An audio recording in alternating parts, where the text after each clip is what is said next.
Hi అందరికి నమస్కారం. చిరంజీవి గారు డీప్ ఫేక్ వీడియోల గురించి పోలీస్ కంప్లైంట్ ఇవ్వటము, తర్వాత ఆయన ఒక కోర్టు నుంచి ఆర్డర్ తెచ్చుకోవటం, ఈ పరిణామాలని మనం చూస్తూనే ఉన్నాం. కాకపోతే కొత్త కోణం ఒకటి వెలుగులోకి వస్తుంది. ఇది కావాలని పనిగట్టుకొని ఒక వర్గం చేస్తున్న ప్రచారం, ఆ వర్గం ఎవరికి సంబంధించింది అనే ఒక చర్చ జరుగుతోంది. ఎస్పెషల్లీ ఈ దయా చౌదరి అనే ఒక వ్యక్తి ఈ రకంగా చేశారని చెప్పేసి వెలుగులోకి వచ్చింది. చిరంజీవి గారు కంప్లైంట్ చేశారా, ఆయన పిచ్చుకు మీద బ్రహ్మాస్త్రంలాగా బహుశా అంటే దయా చౌదరి అనే ఒక వ్యక్తి మీద అట్లా కంప్లైంట్ చేస్తారా లేదా నాకు తెలియదు. కానీ మొత్తం మీద అయితే దయా చౌదరి అనే ఒక వ్యక్తి చేశాడని, అతని మొత్తం గనక చూస్తే మనం, అతను diehard fan for Nandamuri family. So అతనితో పాటుగా మరికొంతమంది ఇలాంటివి చేస్తున్నారు, ఒక వర్గం పని ఇది అనే ఒక చర్చ మొదలైంది. ఎస్పెషల్లీ అది వైసీపీ మీడియా ప్రధానంగా చేస్తోంది. మరి దాన్ని ఎట్లా చూడాలి, దీని గురించి మాట్లాడడానికి మనతో పాటుగా ప్రముఖ రాజకీయ సినీ విశ్లేషకులు చందు శ్రీనివాస్ గారు మనతో పాటుగా ఉన్నారు. సార్ నమస్కారం. సార్ నమస్కారం సార్. ఇది చిరంజీవి గారి మీద జరుగుతున్న ఈ దుష్ప్రచారం కావచ్చు, ఇంతకు మించి అంటే మనం చెప్పుకోవాలంటే ప్రశ్న అనే ఒక ఛానల్ పెట్టి ఒక అసురగణం చేస్తున్న పనులు కావచ్చు, వాళ్ళు కూడా ఏంటంటే ఒక వర్గద్వేషంగా వాళ్ళది కూడా కనపడుతుంది. కొన్ని వీడియోలు మీరు కూడా చూస్తే అతను కూడా ఒక వర్గద్వేషంతో రగిలిపోతున్నట్టే కనపడుతుంది. సో అలాగే ఒక దయా చౌదరి కావచ్చు, ఇంకొకరు కావచ్చు, ఇంకొకరు కావచ్చు, ఇదంతా కూడా ఒక వర్గం చేస్తున్న ప్రచారం. చిరంజీవి గారిని కావాలని అడ్డుకుంటున్నారు, చిరంజీవి గారిని ఇబ్బంది పెట్టే ప్రయత్నం చేస్తున్నారు. ఏంటి సార్? డెఫినెట్గా కిరణ్ గారు చెప్పింది ఇదేదో క్రిమినల్ కాన్స్పిరసీ ఉంది, అంటే మోసపూరితమైన కుట్ర. ఒక వ్యక్తి ఎదుగుదల ఇష్టం లేకపోయి ఆ స్థానం మనం రీచ్ కాలేనప్పుడు డెఫినెట్గా ఏదో ఒక రకంగా ఈ మైండ్ గేమ్తో వాళ్ళు మానసికంగా పొంగదీయాలి, ప్రజల్లో లేనిపోని అపోహలు కలిగించాలి. అంటే ఏం చేయాలి? ఇటువంటి సోషల్ మీడియా ద్వారా ఉన్నది లేనట్టుగా, లేనిది ఉన్నట్టుగా భ్రమలో తీసుకెళ్ళి ప్రజల్ని ఆ ట్రాన్స్లో తీసుకెళ్లే విధంగా కనపడుతుంది. ఎక్కడో చోటు ఫుల్ స్టాప్ పడాలి కదా. ఇప్పుడు 1978 నుంచి ఈ రోజు వరకు 4 దశాబ్దాల్లో ఆయన పడిన కష్టం ఏమైనా ఉందంటారు? అనేక కష్టాలు పడి ఈరోజు ఆ స్థానం వచ్చాడు. ఆ స్థానాన్ని ఇంకా మేము రీచ్ కాలేము అనేది వాళ్ళకి అర్థమైపోయింది. 40 ఏళ్ళుగా రీచ్ కాలేదు, ఇక రీచ్ అయ్యే అవకాశం లేదు. ఎందుకంటే మీకు ఒక మాట, మహేష్ బాబు కానీ మిత్రులు మాట్లాడుతున్న మాటలు ఏంటంటే నంబర్ 1 అనే స్థానం ఇక లేదు. చిరంజీవి గారితో మొదలైంది, చిరంజీవి గారు నంబర్ 1, చివరి నంబర్ 1 టాలీవుడ్కి ఎవరు? చిరంజీవి గారే. ఆయన స్థానాన్ని మరెవ్వరు కూడా భర్తీ చేయలేరు. ఇవాళ ఎవరు సినిమా హిట్ అయితే వాళ్లే నంబర్ 1 ఆ క్షణానికి, ఆ తర్వాత ఫట్ అయితే మళ్ళీ వాళ్ళ నెంబర్ 10. అదే సిచ్యువేషన్ ఉంది కదా. కానీ చిరంజీవి గారు రారాజుగా తెలుగు వెండి తెరకు 40 ఏళ్ల పాటు రారాజుగా ఉండి రాజకీయాల్లోకి వెళ్ళి మళ్ళీ వచ్చిన ఆయనదే ఆ సింహాసనం అని చెప్పేసి పలువురు అగ్ర హీరోలు చెప్పిన మాటలు. సో అటువంటిప్పుడు మళ్ళీ ఆయన స్థానాన్ని ఎవరు భర్తీ చేయగలుగుతారు? అవకాశం లేదు కదా. అవకాశం లేదు, అదే బాధ. నేను అనేది అంటే రారాజు అనే దానికి నేను ఇంకొకటి యాడ్ చేస్తాను, ఒకటో లేని మహారాజు. పాప తట్టుకోలేకపోతున్నారు. మీరు అన్నట్టు ఇక సినిమాలు వదిలేశాడు, అది మన స్థానమే అనుకున్నారు. మీరు అన్నట్టు మహేష్ బాబు గారిని చాలా ఇంటర్వ్యూలో ఆ స్థానం మీదే అండి అని చెప్పంటే, no no no no, first number 1 last number 1 కూడా చిరంజీవి గారే. ఆ స్థానం మనం ఊహించుకోవడం కష్టం అన్నాడు. అంటే వాళ్ళకు కూడా తెలుసు వాట్ ఈజ్ వాట్ అనేది, క్యాపబిలిటీ ఏంటి, కెపాసిటీ ఏంటి. ఈ రోజు గారు 4 దశాబ్దాల పాటు సెల్ఫ్ మేడ్ గా వారసత్వంగా రాలా, స్వయం కృషితో ఎదిగిన వ్యక్తి ఆయన. సినిమాలు నిజంగా స్వయం కృషి తీయటమే కాదు, స్వయం కృషితో భర్త ఒక కానిస్టేబుల్ కొడుకు వారసత్వంగా వచ్చిన వాళ్లను క్రాస్ చేసి ముందుకెళ్ళారు. అది మామూలు విషయం కాదు కదండి. ఇప్పటికీ 70 సంవత్సరాల వయసులో ఆయన పటలు, ఆయన ఆహాభావాలు చూస్తూ ఉంటే ఏంట్రా బాబు ఏదో చేద్దాం అనుకున్న అనువున ఇతను మనం తొక్కుదాం అనుకుంటే ఇంకా పైకి లెగుస్తున్నాడు అనే పాయింట్ ఆఫ్ వ్యూలో వెళ్ళిపోతున్నారు. వెళ్ళిపోతే మీరు అన్నట్టు అభిమానించే పిచ్చి అభిమానులు కావచ్చు, దయా చౌదరి కావచ్చు, ఇంకో ప్రశ్నించే వ్యక్తి కావచ్చు, వ్యక్తిగతనం చేసుకొని ప్లాన్ చేసే క్రమంలో ఏదో ఒక చట్ట ఫుల్ స్టాప్ పడాల. చాలా మంది యాక్టర్లు వెళ్ళారు, కోర్టులకు వెళ్ళారు, తెచ్చుకున్నాం అనేది తెలుసు. కానీ ఇది డైరెక్ట్ గా పోలీస్ కంప్లైంట్ ఇవ్వటం, సైబర్ క్రైమ్ కంప్లైంట్ ఇవ్వటం గత 10 రోజుల నుంచి చూసుకోండి వేగంగా పరిణామాలు జరుగుతాయి. డీజీపీ దగ్గర నుంచి కమిషనరు, డీజీపీ స్పందించడం, ముఖ్యమంత్రి స్పందించడం, రేవంత్ రెడ్డి గారు. సో ఎస్పెషల్లీ చెప్పాలి అంటే ఆంధ్రప్రదేశ్ కంటే తెలంగాణలో చాలా సివియర్ గా యాక్షన్ తీసుకునే అవకాశం కనబడతా ఉంది. డెఫినెట్ గా, ఎందుకంటే మీడియా అటెన్షన్ అంతా ఇక్కడ ఎక్కువ కదండి.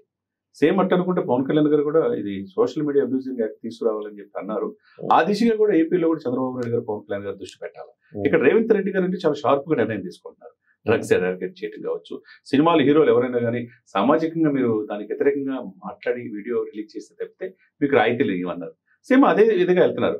కాబట్టి ఇక్కడ ఏంటంటే మీరు చెప్పిన కొంతమంది దీని వెనక ఒక వర్గం ఇక్కడ సార్ కులద్వేషం ప్రధానంగా కనపడుతోంది అనేది. అంటే చిరంజీవి గారిని ఎన్నో రోజులుగా చిరంజీవి గారు ఒక వర్గానికి అంటే వర్గ ఆధిపత్యం సినిమా ఇండస్ట్రీలో ఉంది అనేది నిర్వివాదాంశం, అందరూ అంగీకరించాల్సిందే. సో తనది కాని సామ్రాజ్యంలో అడుగుపెట్టి ఆ సామ్రాజ్యం మీద ఒక పతాక ఎగురవేసి 40 ఏళ్లుగా తానే నెంబర్ 1గా ఉండడం అనేది ఖచ్చితంగా మనకి చరిత్ర చెప్తున్న విషయం. మరి అటువంటి అప్పుడు కొంతమంది సార్ ఆ వర్గం అంతా కూడా కాదు, కొంతమంది అతివాదులు, ఆ వర్గంలో ఉండే కొంతమంది అతివాదులు చిరంజీవి గారిని డీఫేమ్ చేస్తానికి మాత్రమే చేస్తున్నారు. ఇది వైసీపీ అని ఒకసారి, టీడీపీ అని ఒకసారి మనం అనుకుంటా ఉంటాం, కానీ టీడీపీకి వైసీపీకి సంబంధం లేదు. ఇది కేవలం ఒక వర్గం మాత్రమే, పార్టీలకు అతీతంగా ఒక వర్గం మాత్రమే చేస్తుంది అనేది ఇప్పుడు ఒక చర్చ. నిజం అంగీకరిస్తారా మీరు? డెఫినెట్ గా అంగీకరించే అవకాశం స్పష్టంగా కనపడుతుంది. ఎందుకంటే వీళ్ళంతా ఎవరు తెర వెనకుండా నడిపిస్తుంది ఎవరు? ఇప్పుడు పద్మవిభూషణ్ ఎవరికి వచ్చిందండి? దేశంలో అత్యున్నతమైన పురస్కారం ముందు 7 ఫిలింఫేర్ అవార్డులు ఎవరికి వచ్చింది? చిరంజీవి గారు. ప్రధాని మన్ననలు పొందుతుంది ఎవరు? ప్రపంచవ్యాప్తంగా ప్రతి ఇంట్లో నీకైనా నాకైనా ఎరా నువ్వు ఏమైనా చిరంజీవి అన్నా అనుకున్నావు, డాన్స్ చేస్తున్నావు, ఏదో ఫైట్ చేస్తున్నావు అంటారు ప్రతి ఇంట్లో చిరంజీవి. ఇంకొక అంశం ఇక్కడ మనం గుర్తుంచుకోవాలి. ఏదైనా ఒక మంచి కార్యక్రమం ఉన్నా, ఒక పెద్ద కార్యక్రమం ఉన్నా చిరంజీవి గారిని పిలవటానికి ఆసక్తి చూపుతారు ఇరు రాష్ట్ర ప్రభుత్వాలు. అంతే కదండి. ప్రధానమంత్రి నరేంద్ర మోదీ అల్లూరి సీతారామరాజు గారి విగ్రహావిష్కరణకు వచ్చినప్పుడు పని కట్టుకున్నప్పటికి ఇంకా ఆయన వాస్తవానికి ఆయన ఏ పార్టీలో లేరు. ఇప్పుడు పని కట్టుకొని ఆయన చిరంజీవి గారిని పిలవండి అని చెప్పి పిలిపించుకున్నారు. అవునండి.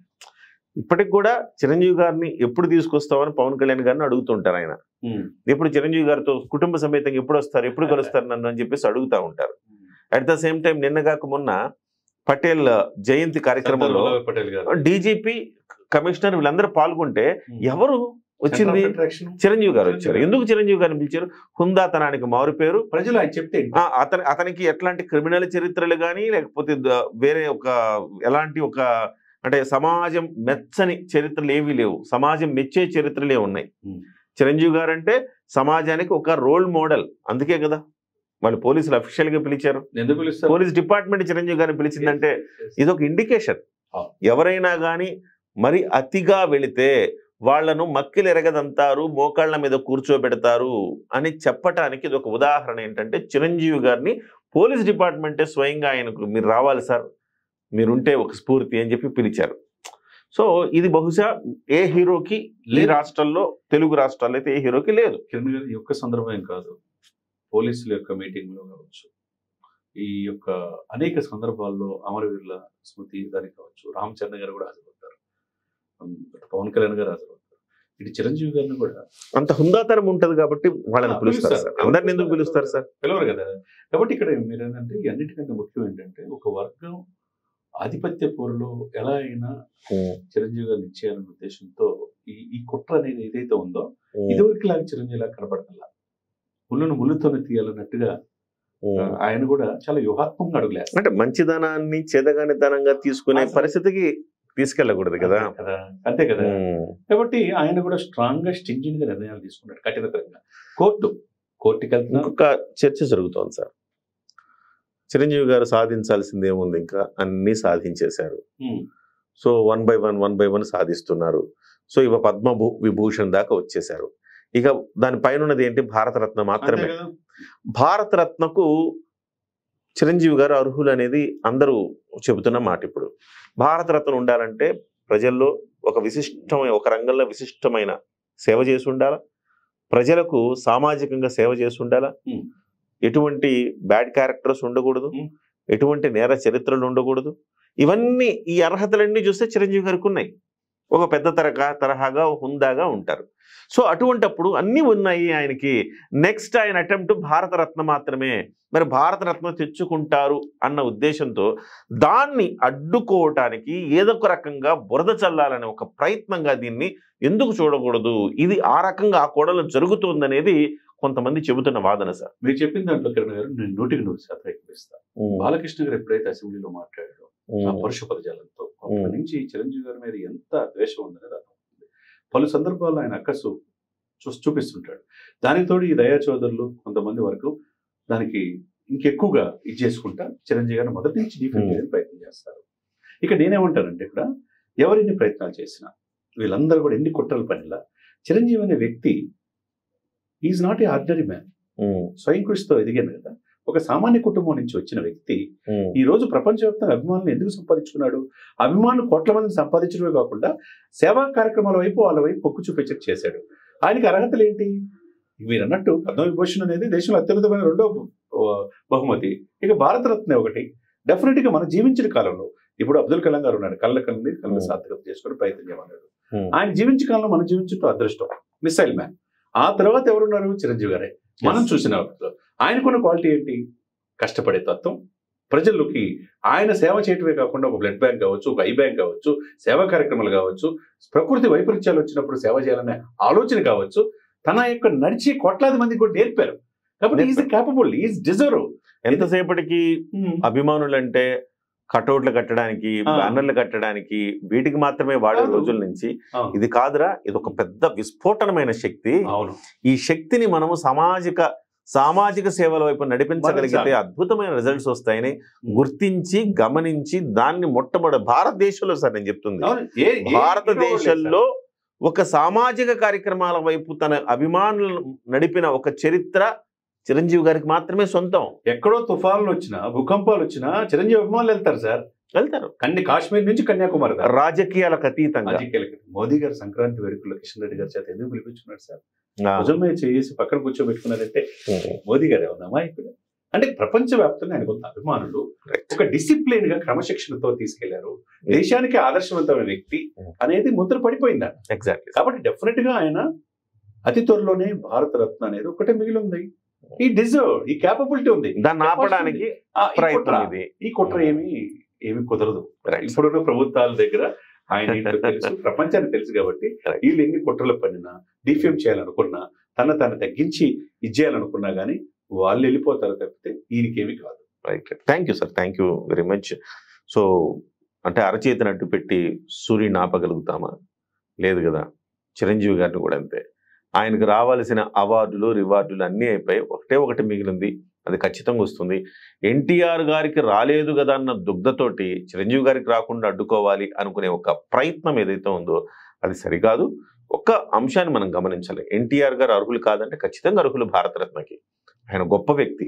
సో ఎన్టీ రామారావు గారు ఆ కాలంలో ఆయన గొప్ప వ్యక్తి, ఈ కాలంలో చిరంజీవి గారు గొప్ప వ్యక్తి. సో కాలానుగుణంగా కాలాలు మారుతూ ఉంటాయి. ఖచ్చితంగా లెజెండరీ ఎన్టీ రామారావు గారికి రాకపోవటానికి ఇక్కడ లోకల్గా ఉన్న ప్రాబ్లమే తప్ప ఆయన అర్హుడు కాదని ఎవ్వరూ అనరు. ఆయన డెఫినెట్గా అర్హుడు. ఇవాళ కూడా నేనైతే అంటే చంద్ర శ్రీనివాస్ గారితో పాటుగా నేను చెప్తున్నా, ఇవాళ కూడా ఎన్టీ రామారావు గారు ఏదో ఒక రోజు ఆయనకు భారతరత్న రావాల్సిందే. సో చనిపోయిన తర్వాత కూడా చాలా మందికి ఇచ్చారు. అలాగే చిరంజీవి గారు కూడా 100కి 1000% భారతరత్న అర్హుడు. ఆయనకి వచ్చి తీరుతుంది. నమస్తే. నమస్తే సార్.